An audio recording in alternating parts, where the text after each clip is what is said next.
Hola, ¿qué tal? Muy buenas a todos. ¿Cómo estáis? Espero que todo marche muy bien. Me alegro bueno, que haya mucho movimiento en el chat. He visto que somos mucha gente conectada desde distintos sitios. Yo en concreto estoy en Sevilla, pero veo gente desde Málaga, La Coruña, Alicante, desde Córdoba, Argentina, al otro lado del charco, Málaga, Madrid, Bilbao, Palma de Mallorca, Ah, Valladolid. Qué bien, varios también de Sevilla, desde Lima, Perú. Qué alegría. Mallorca, ostras, Sevilla. mira la publicidad de la coña. Qué bien. Os voy a silenciar a todos por si acaso para que se escuche mejor desde Buenos Aires. Qué bien, qué maravilla. Otro desde Lima, Perú. Qué bien, estoy súper contenta de poder compartir hoy este webinar con todos vosotros, por suerte, desde cualquier parte en la que estemos, ¿no? Así que genial. Hoy me gustaría dar la bienvenida a Carlos, que contamos hoy con una colaboración estrella. Os lo presento, Carlos es ingeniero de software y también es desarrollador senior, está especializado en frontend, en concreto con el framework de React. Carlos también es fundador de la comunidad de React en Sevilla y también es colaborador activo de la parte técnica de la formación Aprende a reclutar talento tecnológico. Así que bienvenido, Carlos, y muchas gracias por compartir hoy el webinar con nosotros. Muchas gracias, un placer poder estar aquí con todos vosotros y compartir esta sesión. Y nada, deseando de empezar con ella. Claro que sí. Muy bien, pues bueno, os voy a contar un poquito en qué va a consistir hoy el webinar, porque va a ser un poco distinto, pero no sin antes pues, felicitar a todas las personas bueno, que de alguna u otra manera se dedican a los recursos humanos, porque hoy es el Día Internacional de los Recursos Humanos y bueno, estoy segura que muchos de los que estamos aquí hoy en este webinar estamos muy comprometidos con nuestro trabajo, queremos ofrecer siempre la mejor de las experiencias a nuestros candidatos, a nuestros empleados y bueno, a la vista está que si estamos aquí es porque queremos mejorar y ser mejores profesionales mañana, ¿no? Así que bueno, aprovecho y os felicito también este día. Y ahora sí, os cuento en qué va a consistir el webinar de hoy, que como os comentaba va a ser un poquito más diferente de como lo solemos hacer. Veo que hay muchos repetidores entre los asistentes, también veo caras nuevas. Qué bien, Jorge, que nos habla desde el chat, es fiel, está siempre en todos los webinars, así que muchas gracias, Jorge.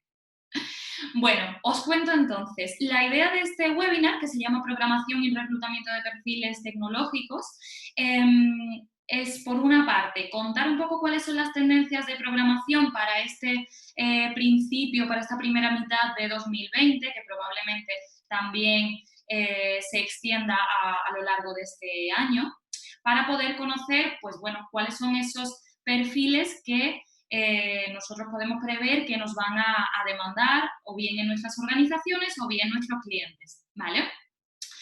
Entonces vamos a hablar un poquito de qué lenguajes, de qué frameworks, pues eso están siendo los más demandados en 2020.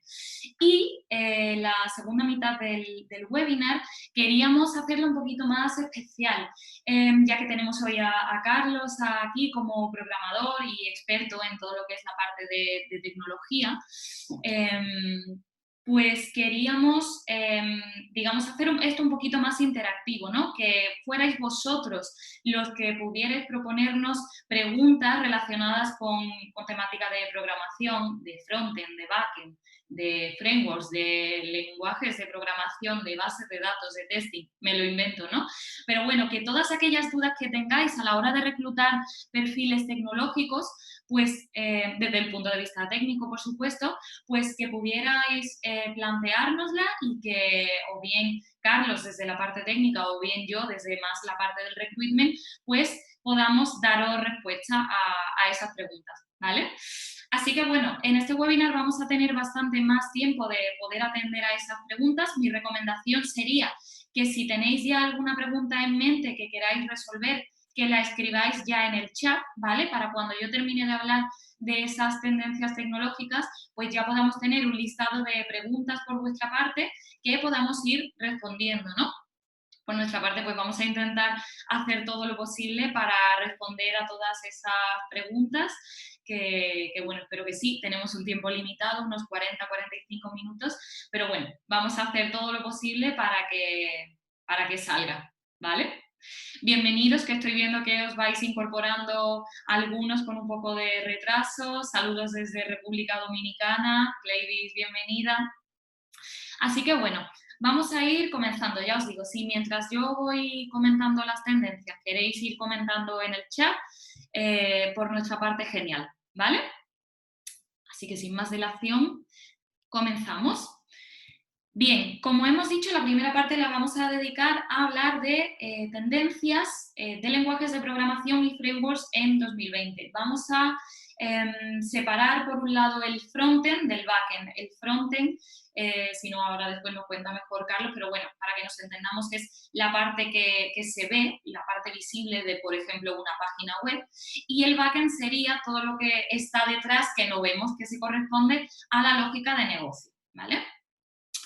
Entonces, en concreto, de frontend, ahora os voy a enseñar algunas gráficas, pero bueno, para entender un poco primero los conceptos, ¿cuál es el lenguaje de programación principal de frontend? Bien, el principal que siempre vamos a escuchar sería JavaScript, ¿vale? Que es este que no sé si veis el cursor, pero el que aparece aquí en amarillito. Que es el lenguaje, como digo, por excelencia. Va siempre acompañado de otros dos, que serían HTML5 y CSS3, ¿vale? El 5 y el 3 pues, son las versiones, porque cada lenguaje pues, tiene una versión. Entonces, en concreto, HTML, para los que no lo conozcáis, sería pues todo lo que da forma y estructura a una página web, o sea, lo que define el esqueleto, y CSS, digamos que definiría el estilo, ¿vale? De una aplicación. Entonces, combinando HTML, CSS3 y JavaScript, pues podríamos elaborar todo lo que es el frontend de una página web, como decía, por ejemplo. Dentro de esos lenguajes, en concreto dentro de JavaScript, encontramos tres frameworks principales. Ahora mismo, los que más están siendo demandados serían, por una parte, Angular, que es el primero que vemos, que con el logo rojo y la A en medio, React, que sería el segundo en azul, y Vue, o Vue en inglés, el que aparece en verde, ¿vale? Por comentar un poquito de estos tres frameworks, ahora mismo el más antiguo o el más extendido, por así decirlo, el que lleva más tiempo en el mercado, sería Angular, que empezó con la versión, la primera, que es Angular JS, por si a algunos nos va sonando, y que desde ahí ha evolucionado a una versión 2, 4, 5 y me parece que vaya por la 8 o 9 si no me equivoco. Después, por, digamos, contrapuesto, el más novedoso, el más nuevo, ¿no? Por así decirlo, sería Vue, que como decía es el que aparece aquí en verdecito, y es el que lleva, pues, con menos tiempo de vida en el mercado, ¿no? También ha supuesto un boom, mucha gente está interesada en Vue. Pero sí que es verdad que la auténtica revolución en el frontend la ha supuesto React, que sería el logo que aparece aquí en medio en azul. Este sí que ha sido, la verdad, que un auténtico boom. Incluso mucha gente que antes trabajaba con Angular ha decidido trabajar con React. Ahora a lo mejor después Carlos nos puede comentar por qué, ¿no? Porque él es fiel seguidor y amante de React, de hecho está especializado en esta tecnología y bueno, ahora después nos podrá comentar por qué. Pero bueno, como recruiter sí nos interesa saber mucho que React es de las tecnologías más novedosas y que permite muchas facilidades a la hora de programar en frontend para los desarrolladores, ¿vale? Esto sería a nivel de frontend. Vamos también a nivel de backend, como hemos dicho, es la parte más relacionada con la lógica de negocio, o sea, lo que está detrás de una aplicación que no vemos. Y aquí destacan 4 lenguajes de programación. El primero sería Python, el segundo Java, que probablemente es el que más os suene a muchos. El tercero PHP y el cuarto sería Ruby. Por antigüedad, tanto PHP como Java pues son los que más tiempo llevan en el mercado. Python y Ruby son también un poco más nuevos, pero bueno, sí que no son tan novedosos a lo mejor como React o como Vue, ¿no? Del frontend. Llevan un tiempo, pero bueno, también pues eso, son modernos dentro de lo que cabe. Entonces, para verlo mejor con una gráfica, os voy a poner la siguiente, que, digamos, refleja los últimos 5 años de evolución de las tecnologías. Desde 2014 hasta 2019, pero también aplica para esta primera parte de 2020. Entonces, aquí está el listado de las tecnologías más demandadas. Esta información, para que lo sepáis, la he sacado de GitHub, ¿vale? Es una de las páginas pues, más potentes a nivel de programación, es muy, muy conocida por los desarrolladores. Entonces, en esta gráfica, Carlos dice que sí, que es muy potente. Entonces, en esta gráfica podemos ver que claramente JavaScript ha sido siempre el lenguaje más demandado en términos absolutos, tanto de frontend como de backend, ¿vale? Es el más utilizado por todos los desarrolladores. El segundo, si os fijáis, es Python. Python venía pues de tener un cuarto puesto en 2014, a partir de 2015 empieza a remontar un poco, se coloca en tercera posición y es justo a partir de la mitad de 2018, finales de 2019, cuando pega un fuerte crecimiento adelantando incluso a Java, ¿no? Java había sido siempre el lenguaje por excelencia de backend, porque no sé si lo sabéis, pero la mayoría de los proyectos que hacen las administraciones públicas de muchísimos países están desarrollados con Java. Entonces, claro, era muy difícil que un lenguaje de programación pudiera desbancar a Java, ¿no? Pero bueno, la verdad es que Python está ofreciendo una facilidad para incorporar a los proyectos de programación por parte de los desarrolladores bestial y ya os digo, el crecimiento que ha tenido es exponencial y se ha colocado en esa segunda posición, ¿no? Tiene esa medalla de plata, por así decirlo. En cuarta posición, pues tendríamos PHP, que es un lenguaje también bastante recurrente, ¿no? Que se combina mucho pues, con JavaScript en concreto. Y también pues tenemos otros lenguajes que no hemos mencionado, por ejemplo, C#, C++, TypeScript, Shell, C o Ruby, por ejemplo, que sí lo comentábamos, ¿no? Que es, por ejemplo, muy utilizado en proyectos internacionales, por así decirlo. En Estados Unidos se utiliza mucho, no tanto en España, pero bueno, sí que cada vez se empieza a ver más la tendencia, ¿no? No se aprecia, pero bueno, Ruby está cogiendo un poquito de curvatura hacia arriba en lo que sería la gráfica. Tenemos también otra gráfica que está en concreto, pertenece a Stack Overflow. Stack Overflow podríamos decir que es un megaforo donde los desarrolladores pues comparten dudas que tienen a la hora de desarrollar proyectos, ¿vale? Es también pues eso, como el foro por excelencia de los desarrolladores. Y aquí podéis ver que claramente React se lleva la palma de oro, ¿no? Esta gráfica reflejaría, digamos, los desarrolladores que en concreto están trabajando con una tecnología y que claramente quieren seguir trabajando con esa tecnología, ¿no? Entonces, React estaría en esa primera posición y muy seguido por, como hemos comentado, el moderno o el más novedoso framework de JavaScript, que sería Vue. También podemos comentar otros como sería Django, que estaría en una sexta posición, es un framework de Python. Laravel, por ejemplo, es un framework de PHP. Y vemos que Angular pues cada vez está cayendo más, ¿no? Ese framework de JavaScript, que de los tres que hemos mencionado es el que llevaría más tiempo en el mercado, pues con la salida de sobre todo React y también Vue, pues vemos que que está perdiendo, ¿no? Un poquito de terreno. Y ya pues por mencionar otros frameworks, Ruby on Rails, que sería el framework de Ruby, jQuery, que por ejemplo es también un framework de JavaScript, pero que ese sí pues lleva bastante tiempo, podríamos decir que es de los más antiguos, ¿vale? Así que bueno, si tuviera que hacer un resumen, pues os diría que en el frontend la tecnología más novedosa y que más nos van a pedir seguro a la hora de reclutar talento IT va a ser React como framework de JavaScript principal y Python como lenguaje de programación de backend, sin perder de vista al duradero, por así decirlo, en el tiempo Java, ¿vale? Así que bueno, quedaos con esas tecnologías.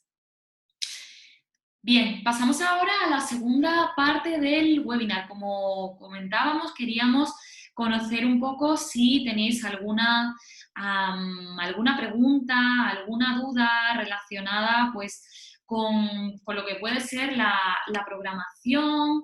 Por ejemplo, pues he hablado mucho ahora pues eso de frontend, backend. Imagino que hay personas que sí que saben estos términos, hay otras personas que no.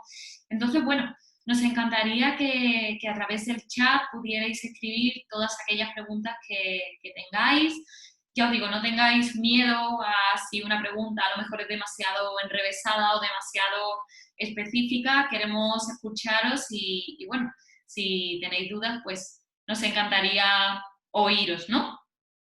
De todas formas, como a lo mejor al principio de los webinars siempre somos un poco más tímidos, por así decirlo, yo he preparado algunas preguntas para que Carlos pueda responderlas, ¿no? Son un poco genéricas, pero bueno, yo creo que para ir entrando en lo que es temática programación, pues nos puede servir bastante, ¿no? Sobre todo a los que estemos iniciándonos en esta práctica. Así que, Carlos, te voy a pedir que vayas activando el micro. Activado. Perfecto. Y bueno, las dos primeras preguntas que te lanzo sería pues ver cuál es esa diferencia entre frontend y entre backend, ¿no? Ver si nos podías comentar un poco porque al inicio, cuando empezamos con Recruiters, no terminamos bien de ver esas diferencias, así que si nos puedes iluminar, pues perfecto. Genial, claro que sí. Bueno, empezar repitiendo como tú el animaros a todos a que preguntéis sin ningún miedo, ¿no? Un poco el formato de esa segunda parte del webinar es el pregúntame cualquier cosa, ¿vale? Es un formato que en inglés es Ask Me Anything, que es muy famoso. Entonces, bueno, en español esta parte es pregúntame cualquier cosa, que no os dé miedo. Y veo que ya estoy escribiendo algunas preguntillas en el chat, así que genial. Voy a responder esta primera pregunta de Marina, porque yo creo que también es algo como una muy buena base para empezar, ¿no? Una distinción así muy clara y a la vez importante para quienes todavía no conozcáis mucho. ¿Qué es el frontend y qué es el backend? Vale, pues cuando hablamos de una aplicación de las que usamos normalmente, estas aplicaciones suelen tener dos partes. Suelen tener una parte, como Marina ha dicho antes, la parte más visible, la parte que como usuarios nosotros vemos, y suele haber una parte que está en Internet, que está en la nube y que nosotros no vemos. Voy a poner ejemplos que siempre ayudan mucho a clarificar. Un ejemplo puede ser Facebook, todo el mundo conocemos Facebook. Entonces, cuando nosotros usamos Facebook, podemos usarlo en el ordenador, podemos usarlo en nuestro teléfono y bueno, pues vemos nuestra ventanita, vemos los posts que ha puesto la gente, los mensajes de chat, si utilizamos en la parte de mensajes de chat, podemos verlo tanto en el ordenador como en el móvil. ¿Y qué pasa? Que si yo, por ejemplo, si yo publico una actualización, yo la publico en el teléfono, luego voy al móvil y también la veo. ¿Qué pasa? Que hay una parte común, tanto mi móvil como mi ordenador se están comunicando los dos con algún mismo sitio que sabe que yo he publicado algo, ¿no? Esa publicación que yo he hecho, ¿dónde ha ido? Pues eso ha ido a un servidor que estará en Internet, que pertenecerá a Facebook probablemente, y ese servidor es el backend, ¿vale? Normalmente, cuando decimos el backend y el frontend, hacemos alusión a la aplicación y a toda la lógica que procesa. O sea, se encarga de hacer todas las operaciones, ¿no? El frontend, pues, básicamente, se encarga de pintarnos los datos que llegan del frontend, y si queremos, pues a lo mejor nos pinta un formulario también para que lo rellenemos y enviemos una cosa. Por ejemplo, un formulario puede ser eso, la actualización de Facebook, una cajita de texto y un botón de enviar. Pues eso, son responsabilidades del frontend.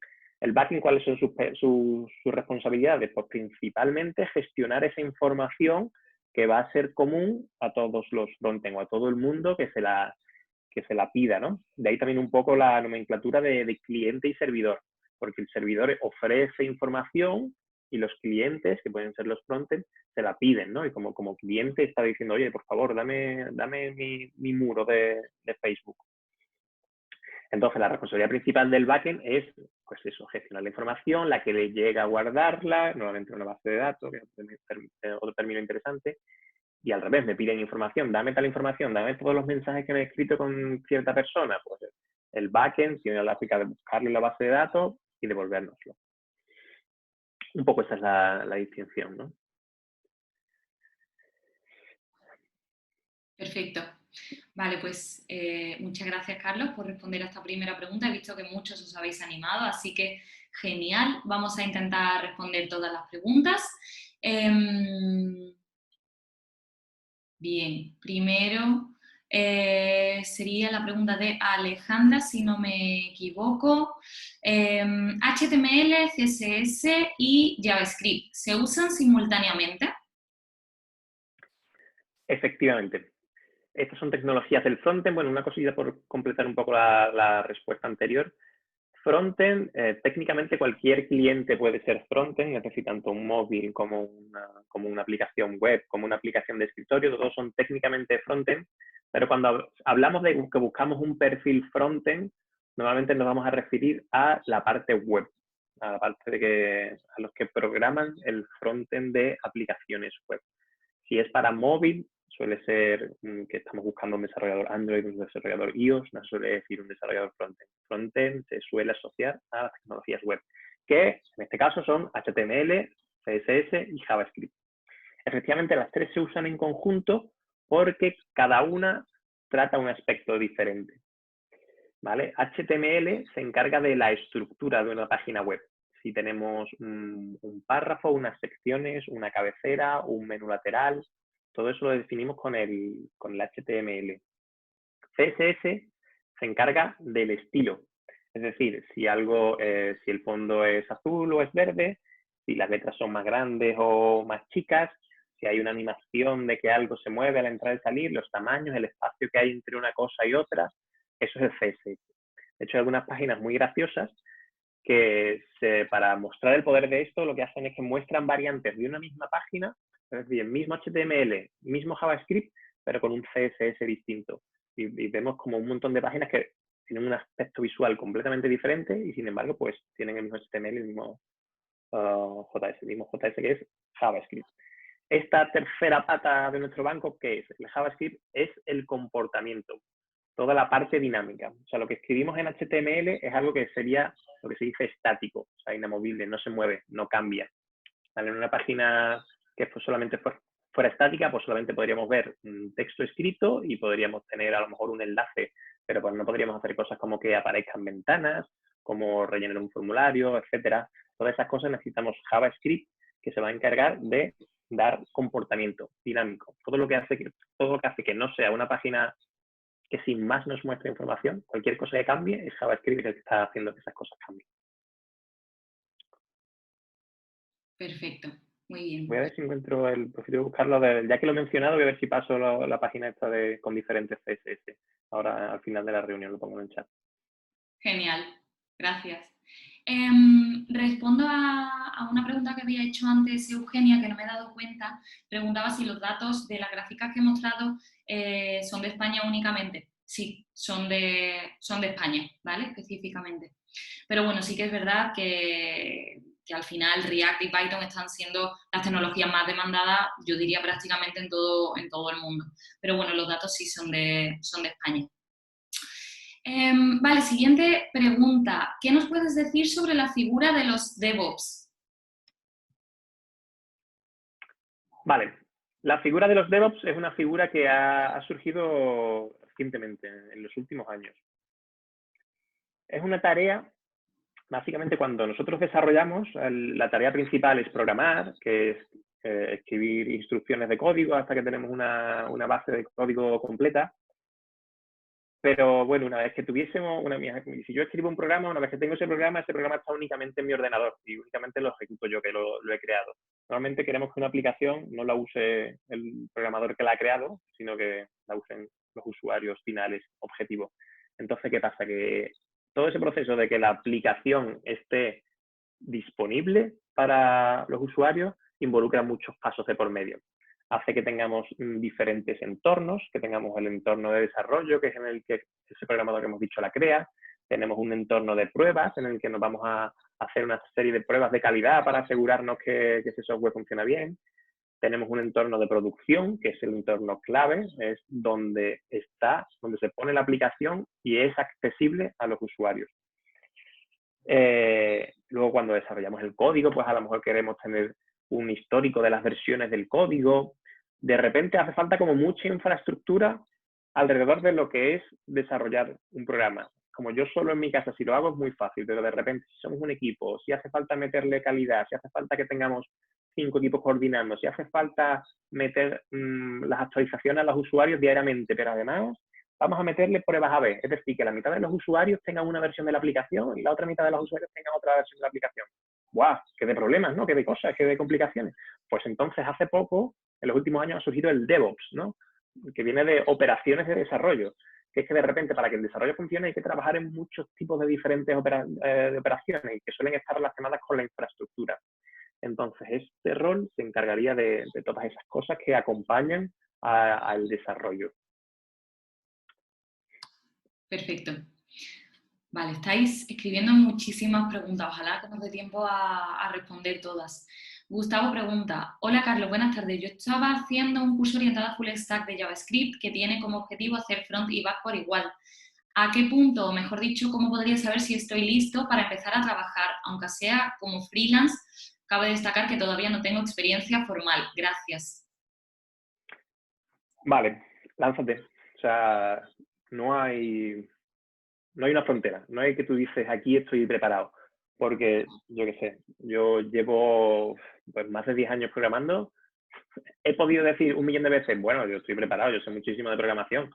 Y de repente a los 2 años sabía infinitas cosas más que hace 2 años no sabías. Y a día de hoy, con 10 años de experiencia, sé muchas cosas más que cuando tenía 9 años de experiencia. O sea, es un camino infinito. Nunca se para de aprender. Mientras que tú seas capaz de hacer algo que tenga valor para alguien, adelante, no te cortes, porque bueno, tendrás mucho camino por delante, tendrás muchas cosas por aprender, pero la forma de aprenderla es ir haciéndolas. Genial. Así que eso, no esperes a decir, ya sí puedo, ya no puedo. Es como, bueno, encuentra algún proyecto que puedas hacer, alguien con quien puedas colaborar, alguien que necesite una página o una aplicación sencilla, y dile, pues mira, yo te la hago. Y empieza. Exacto, claro que sí. Hay que lanzarse. Vale, la siguiente pregunta está relacionada con una que habíamos puesto, pues que es lenguaje de programación, que es un framework. He visto que más de uno habéis preguntado cuál es la diferencia entre un framework y una librería. Esta es súper típica. Esta es la pregunta estrella. Total. Hacéis todo el mundo y es normal que la hagáis todo el mundo porque es una pregunta difícil incluso para los programadores, incluso para la gente del mundo IT. Es como, bueno, pues pueden tener una idea más clara que quien no conozca del tema, pero es que realmente no es difuso. No hay algo que tú digas 100%. Estas son las series de características que definen a un framework y estas son las series de características que definen una librería. Así que esto no es un framework y esto no es una librería. Hay opiniones, ¿no? Y hay opiniones de que, pues, el 90% de las opiniones dicen que esto es un framework, que esto es... Pero hay mucha zona gris también. Aún así, os puedo contar un poco sobre cuáles, a mi entender, cuáles pueden ser esas diferencias principales. Cuando nosotros escribimos código, normalmente no queremos reinventar la rueda. Si vamos a hacer un código o cualquier cosa, muchas veces hay gente que ya ha hecho un código que soluciona lo mismo que nosotros queremos solucionar. Entonces reutilizamos el código de otras personas. Eso es una librería. Normalmente cogemos ese código que ya viene con una con una interfaz muy sencillita para que nosotros lo usemos. Tienes unos puntos de acceso, en plan, tú nada más que tienes que hacer esto y esto y ya te soluciona lo que tú necesitas. Entonces, es una librería que nosotros podemos usar dentro de nuestra aplicación. El framework es algo parecido. Es algo parecido en el sentido de que nosotros queremos crear una aplicación y tenemos un framework que ya nos da muchas cosas hechas y que vamos a reutilizar para hacer nuestra aplicación. Pero ¿qué pasa? Que el framework, como dice su propio nombre, es más un marco de trabajo. Y podemos pensar en un marco de un cuadro.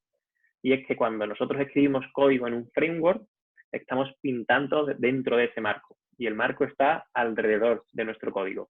Entonces, sería más que el framework usa el código que nosotros escribimos.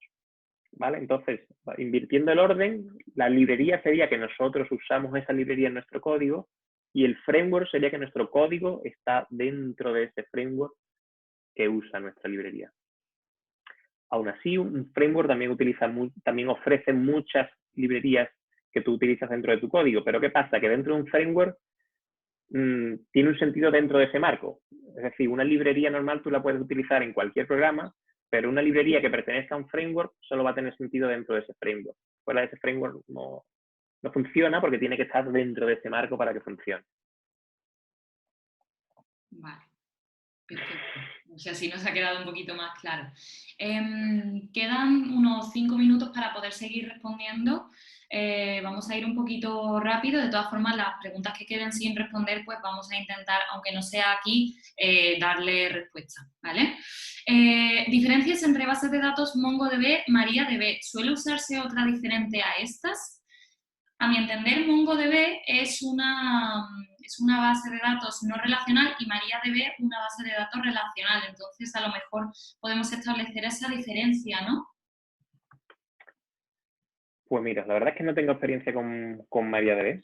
Estaba mirando ahora mismo si es relacional o no relacional. Te puedo hablar un poco de Mongo, porque Mongo sí que es muy ampliamente conocida y usada. MariaDB es algo menos usada. Es conocida porque la he escuchado, pero realmente bases de datos hay como infinitas. ¿Suele usarse otra diferente? Por supuesto, es que como te digo, que hay infinitas cantidades de bases de datos. O sea, es como todo, al final hay unos cuantos que son los jugadores principales, ¿no? Igual que hemos mencionado los frameworks principales ahora de frontend y backend, Marina al principio de la presentación, pero bueno, que hay muchísimos, infinito más frameworks de frontend y de backend ni te cuento, hay muchísimos más lenguajes de programación libre. Entonces al final tenemos situados unos principales, otros que nos han sonado alguna vez y un millón que a lo mejor nunca lo hemos escuchado, a no ser que nos pille de cerca por algún motivo. Entonces, MongoDB es un jugador principal, es muy conocido, es ampliamente usado en todos lados. Es una base de datos no relacional. Se suelen clasificar en relacionales y no relacionales. MariaDB lo metería en esa categoría de me suena, pero poco más. O sea, es como habrá cierta gente que lo usará porque me suena, pero no sé mucho más. Vale. No hay respuesta. Hombre, que no puedes trabajar con todas las tecnologías, está claro. Vale, Jorge nos pregunta, Node, ¿es backend o frontend? ¿Qué opinas sobre los primeros pasos de Deno como posible sustituto de Node? Wow, estamos puestos al día, hablando de Guardia, claro que sí. Deno. Vale.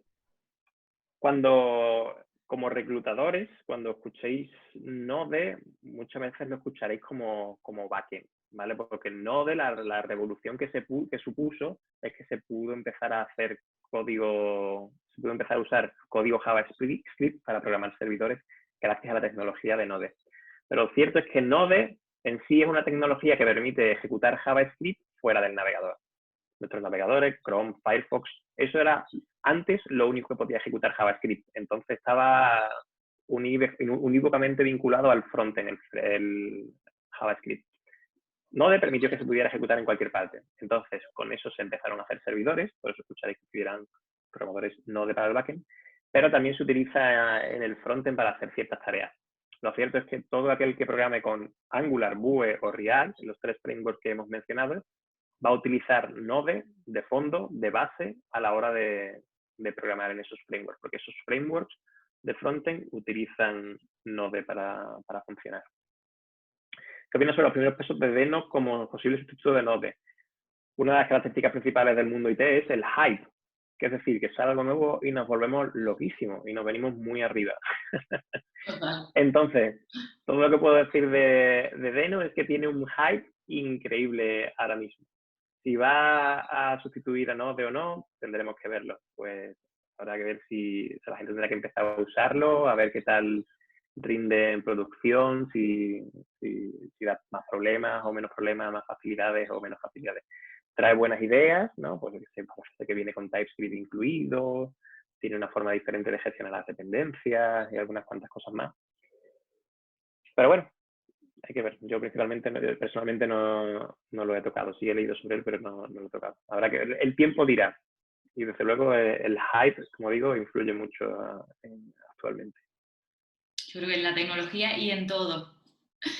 Vale, chicos, se nos está acabando el tiempo. Creo que no vamos a poder responder a todas las preguntas, pero vamos a intentar contestarlas por correo, ¿vale? Yo voy a dejar guardado el chat. Si por alguna razón no consigo encontraros, pues podéis escribirnos todas estas preguntas y le damos respuesta, ¿vale? Porque, bueno, estamos súper contentos de que hayáis preguntado tanto, pero bueno, eso, que al final tenemos un tiempo limitado y se nos acaba, ¿no? Escribidnos por correo si nosotros nos damos respuesta, ¿vale? Y os contestamos al 100%. Entonces, bueno, para ir concluyendo la sesión, lo primero, muchas gracias, Carlos, por mostrarnos un poco acerca de tu expertise en el mundo de la programación. Sí queríamos aprovechar para contaros que este tipo de sesiones las solemos hacer en la formación Aprende a reclutar talento tecnológico, que es la formación que hemos lanzado desde MG Digital Recruiting y en la que pues Carlos colabora activamente, ¿no? Siempre pues cada semana, y bueno, veo que hay alumnos por aquí del curso, cada semana hacemos una sesión parecida a esta, pero con preguntas mucho más específicas en función del módulo en el que estemos trabajando. Entonces, bueno, simplemente mencionaros un poco acerca de esta formación que está hecha tanto para personas que están dando sus primeros pasos en lo que es reclutamiento IT y también pues, personas más senior, ¿no? Dentro del sector. De hecho, dentro del curso hay personas que tienen 3, 4 años de experiencia y más trabajando como recruiter IT y están súper contentos con la formación. Entonces, simplemente pues eso, comentaros que este tipo de acciones la hacemos en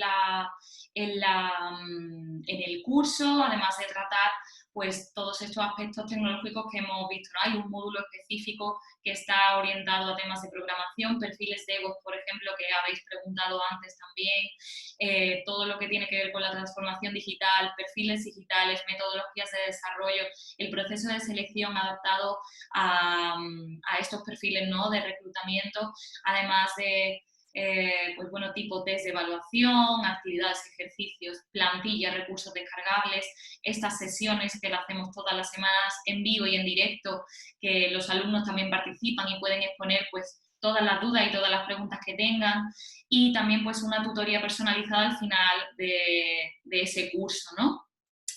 Entonces, bueno, simplemente mencionaros que este curso lo lanzamos en marzo y vamos a cerrar plazas seguramente a mitad de junio, y hasta entonces el curso va a estar con un descuento del 30% sobre su precio original, ¿vale? Como comento, hasta mitad de junio de 2020, por si queréis hacerlo y animaros a entrar dentro con nosotros y a formar parte pues, de esa comunidad de recruiters IT que estamos conformando, ¿no? Así que, bueno, simplemente para que lo sepáis, si tenéis también alguna duda, pues podéis comentarnos tanto a Carlos como a mí sin problema. Así que, bueno, os agradezco muchísimo que, en fin, vuestra implicación, que hayáis hecho tantas preguntas, que se ve que sí que es necesario, ¿no? Este tipo de de sesiones. De hecho, también nos planteamos incluso hacer masterclass de este tipo, pero que sean pues de mayor duración y bueno, con un grupo más reducido, ¿no? Entonces, estamos abiertos a sugerencias, así que para lo que sea nos escribís y vemos qué podemos hacer. Veo los últimos comentarios del chat, algunas de esas preguntas que se han visto sin respuesta, pero que vamos a tratar de resolver. Nos preguntan si podríamos mandarnos la respuesta de las preguntas que se han quedado sin responder. También, quizás es más fácil enviároslas a todos. Vamos a ver cómo lo hacemos entonces. Muchísimas gracias a todos, de verdad, que ha sido un placer hacer este webinar, que siempre pues veo que muchos repetís, que nos dais siempre ese cariño, ¿no?, por parte de todos, que estamos haciendo una comunidad súper bonita, que espero que podamos entre todos seguir aprendiendo. Y bueno, muchísimas gracias a vosotros, como siempre, por estar ahí, y a Carlos por habernos acompañado hoy también. Muchas gracias a ti, Marina, y también a todos vosotros.